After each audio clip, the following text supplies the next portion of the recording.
Bueno, les dije, no hubo reformas sustanciales, se cambiaron las leyes y estamos en una situación de agravamiento, de retroceso que es muy, muy preocupante. Y entonces, con ese escenario, yo quería, y ahora sí, pasar a la cuestión de la seguridad y decir, esto fue lo que pasó desde el punto de vista normativo, a ver, ¿cuál es la situación que genera tanta alarma social? Conozcamos qué pasa en la Argentina ahora. Y yo no soy muy canchera para esto de explicar cuadros, pero monté en el PowerPoint unos cuadros que elaboró UNICEF. Confío en su carácter técnico. Yo no sé si alguien me puede ayudar a encontrar lo que ilumina para mostrarles bien porque es chiquito. ¿Será este? No. Sí, pero tendría que apuntar para allá. Para que vean. No lo veo. Al revés, para allá. Ah, ahí se ve, ahí está. Ah, perdonen. Entonces, fíjense. Ustedes saben que para medir inseguridad en todo el mundo, acá es otro consenso, se usa lo que se llama tasa de homicidio, ¿sí? Esta es una tasa que está, hay un monitor internacional, no hay discusión sobre esto. Si ustedes se fijan en América Latina, las tasas más bajas, cada 100.000 habitantes que así se miden de los últimos años, son Bolivia, Cuba y Argentina. Perú, ahí estamos, ¿sí? En terceros en el ranking medido en el 2022. Las tasas más bajas del continente. Esto no significa soslayar la tragedia de un hecho en el que una persona pierde la vida, sea que el perpetrador sea adulto o sea un niño. Pero la política pública y la política criminal no se define por un hecho. Esto es lo que el diálogo colectivo debería considerar. Pero fíjense qué interesante acá. Vean las edades. Argentina y Cuba fue un país que no hizo las reformas en la línea que planteamos, pero que mantiene un sistema como los clásicos del derecho continental. Son las mínimas más altas en 16, 5 países en 14, 4 en 13, y siguiendo es la línea de Brasil, en realidad hay un problema, mi querida Diana, pero después lo discutimos otro día, 8 países en 12. ¿Se acuerdan las tasas? Mírenlo ahora. Si ustedes se fijan, y fuera verdadera la razón que argumenta que hay que reducir la edad por razones de inseguridad o para reaccionar frente a la inseguridad, no deberíamos tener estos resultados, porque fíjense que si comparan la edad, los países con edades más altas tienen las tasas más bajas. Y en el caso de Perú, que les comenté, con una tasa baja, ahora lo que hicieron no fue perforar el piso, fue bajar el techo. Entonces, claramente, esas reformas de cambio de edad no responden a la evidencia empírica en relación con los crímenes más violentos y aberrantes que sufren nuestras sociedades. De modo que si uno quiere incidir en que haya menos violencia, claramente si el camino va a ser este, no va a tener el resultado que, por lo menos discursivamente, pretende conseguir. Y finalmente, por si hubiera alguna duda, fíjense la evolución en Argentina de esta tasa que les digo en los porcentajes. Acá empezamos en el año 2002. Estaba complicada la Argentina Esta es acá tienen el año 2002, el año 2023. En rojo es la tasa latinoamericana, ¿sí? Ven que hay variaciones. Vamos de un 23 acá, y acá tenemos como un 25, 23, creo que esta es la variación, ¿sí? Esta es la Argentina. Fíjense y el homicidio en su horror y en su atrocidad tiene la particularidad de que prácticamente no tiene cifra negra. Por razones obvias que no hace falta, ¿sí?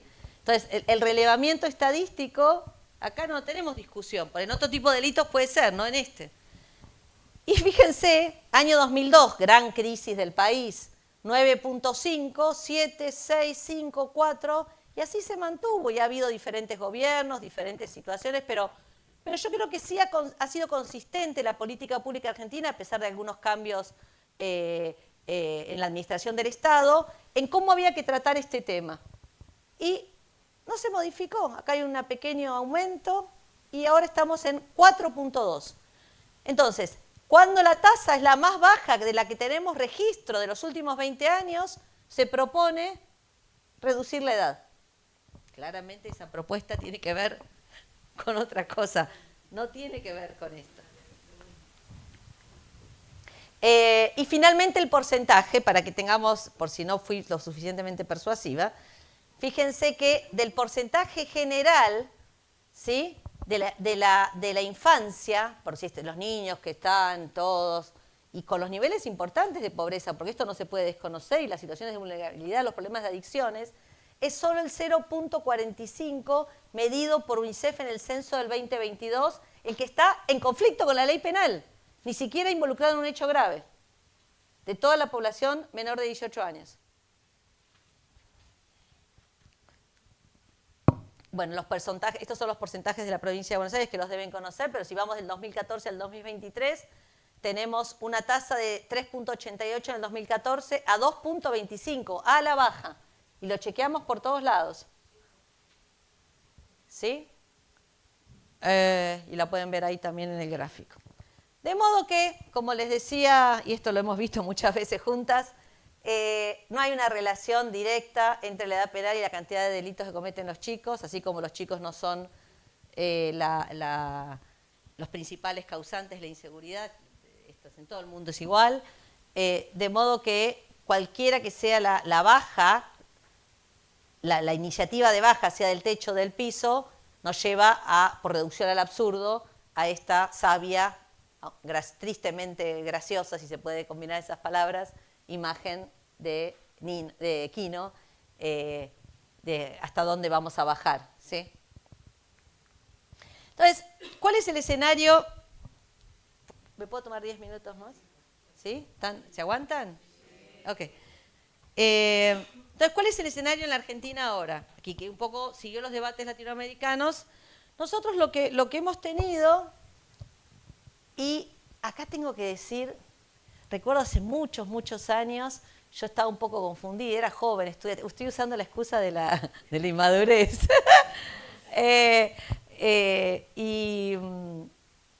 Y bueno, yo aprendía, qué sé yo, leía y me equivocaba, y bueno, después traté de... Y una persona en la sala me dijo, que es el doctor Cafiero, que me acuerdo que discutimos si él tenía la claridad política de marcarme que mi argumento era erróneo. Y yo eso es una argumentación que después Ferraioli iba a llamar la falacia garantista, porque es de un normativismo que desconoce las condiciones materiales y siempre me acuerdo de esa, por ahí él no se acuerda, pero yo siempre me acuerdo y estoy muy agradecida por esa conversación con la doctora Graham también, que estaba en esa reunión. Pero bueno, básicamente nosotros, el problema que tenemos, fíjense, me voy a bajar porque es un lío cuando uno quiere, imagínense si todo esto tuviéramos que explicarlo en la televisión, que no se puede hablar ni un minuto. Claro, ustedes tienen posiciones represivas que son las que ahora aparecen, después de 30 años, empiezan a aparecer de manera más abierta, como casi sin pudor, porque cuesta, en el sentido de que es algo como casi contraintuitivo decir que un chico tiene que ser tratado como un adulto. Y esto no estaba planteado. Entonces, bueno, lo que se plantea acá claramente es aumentar los delitos, más penas, más delitos y bajar la edad directamente. Pero bajar primero la edad mínima y, como pasó en Perú, perforar el techo. Las dos cosas juntas se imaginan que sería ya el peor escenario. Pero donde se hace más complicada la argumentación es cuando se presenta, y hay algunos proyectos en el Congreso todavía en esa línea, como que es garantista, en un sentido, porque también en Argentina esa palabra quiere decir muchas cosas, por ejemplo, garantismo y abolicionismo aparecen como sinónimos, cosa que teóricamente es absolutamente falso. Pero entonces, lo que se plantea es que los chicos tienen que ingresar, o sea, hay que bajar la edad mínima para asegurar garantías de debido proceso legal. Bueno, esto es una falacia normativa, desconoce la jurisprudencia de la Corte Suprema, de la Corte Interamericana, pero además es derecho público local. En todo caso, si hubiera un problema de garantías, que ya prácticamente en ninguna provincia sucede esto, las reformas deberían suceder para procedimientos por debajo de la edad mínima y dotar de garantías en el ámbito provincial. No hace falta cambiar la ley nacional para eso. Suponiendo que esa fuera la razón, cosa que les sostengo, no es así porque cambiaron todas las legislaciones provinciales del país. A mí me parece que lo que nosotros, y esto que Diana decía en el sentido de la relación entre el derecho penal general, a mí me gusta hablar la relación entre los chicos y el ius puniendi estatal. Y realmente con los años se ha construido, yo creo, un entramado, quizá todavía no muy robusto, pero con cierto grado de sofisticación, que tiene que ver con cómo derivar el tratamiento diferenciado, que es este de la justicia juvenil, o el que llamamos principio de especialidad, como una derivación del derecho de los chicos a ser tratados de una manera diferente, que por todas las normas menciona la norma, el artículo 19 de la Convención Americana. Esto resuelve normativamente todo lo que era más narrativa, que tiene más derechos que los otros derechos, que no sé cuántos derechos, que todo queda en un estado de fórmula, que la protección de así queda en un estado de retórico. Si ustedes lo ven de esta manera y leen la jurisprudencia de la Corte Interamericana, es sobreinterpretación de normas. No hay narrativa respecto de las normas, es lo que las normas dicen. Y de alguna manera, y con las dificultades que tiene el Comité de Derechos del Niño para pronunciarse sobre estos temas, el Comité de Derechos del Niño le ha dado a este principio de especialidad también un contenido normativo bastante preciso. ¿Y por qué? Porque está a favor de la impunidad de los niños, no, porque todo el sistema normativo entiende que en general el sistema penal no ofrece grandes ventajas a las sociedades y es muy caro, y que hay que usarlo salvo en casos excepcionales, aún con adultos, pero además que en el caso de los chicos claramente es inútil e ineficiente, además de injusto su utilización. Y por eso, centralmente, el comité hace énfasis en la manda de la Convención cuando alude a que hay que usar medidas extrajudiciales, y vuelvo ahí a la manda de la justicia restaurativa, que es lo más importante, y si no, las medidas que se llaman de disposición, palabra que utiliza el régimen penal de la minoridad, para los casos en los que los procesos ya fueron iniciados, remisión, principio de oportunidad, suspensión a prueba, etc.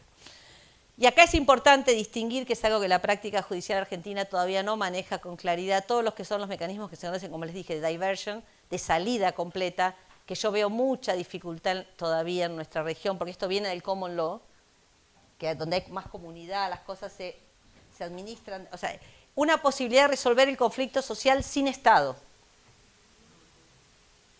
que es otro modelo organizacional del nuestro, donde el conflicto centralmente y de manera deseable queremos que sea regulado, administrado por una entidad estatal, aunque sin recurrir a la pena, ¿sí? Por eso ahí las medidas estas de oportunidad y la suspensión son ideales. Bueno, acá yo no quiero extenderme, estoy dando algunas cuestiones vinculadas con las características de cada medida.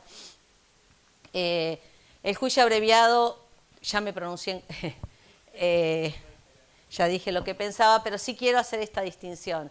Nuestro argumento respecto de que no puede ser utilizado, o que más que no puede ser utilizado, que contradice la manda constitucional utilizar el juicio abreviado, centralmente, a ver, si fuera en mi entendimiento como jurídico abstracto, por razones de principios, creo que el juicio abreviado es incompatible in totum, o sea, que no debería ser utilizado.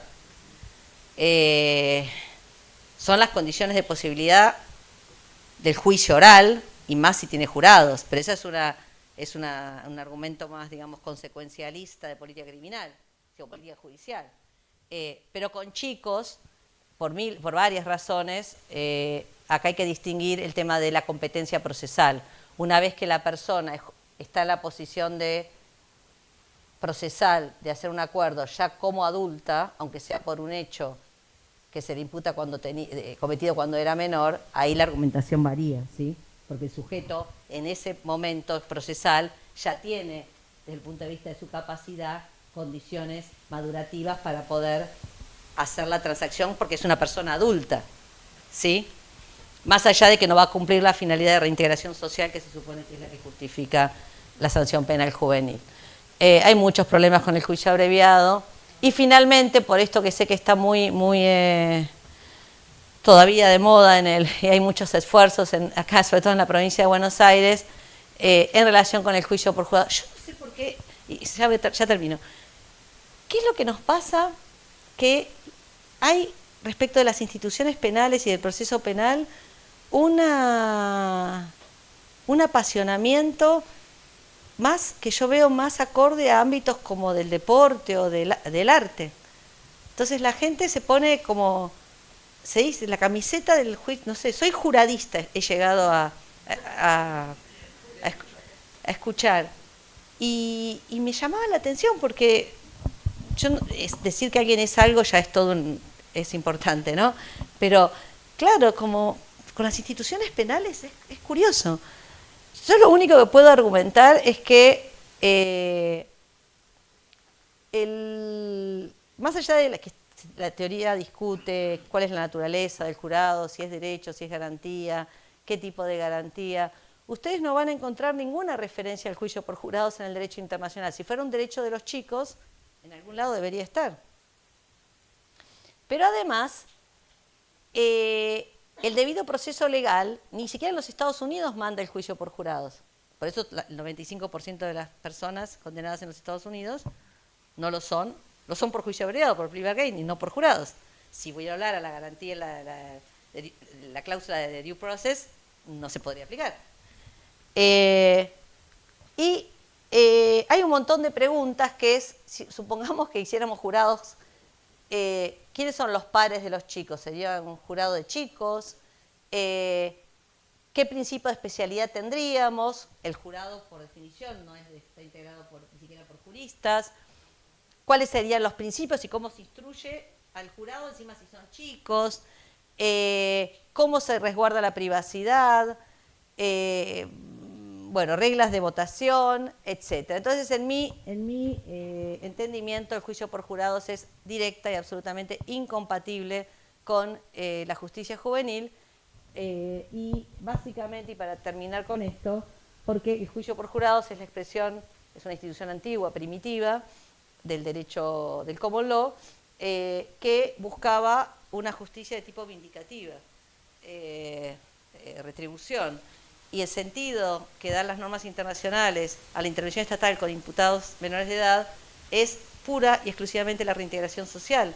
De modo que no hay posibilidad de que en un modelo de justicia vindicativa podamos después lograr reintegración social. Hay quien dice, bueno, pero se pueden separar los momentos, los costos que tiene un jurado, realmente no veo no logro entender por qué este esfuerzo argumentativo.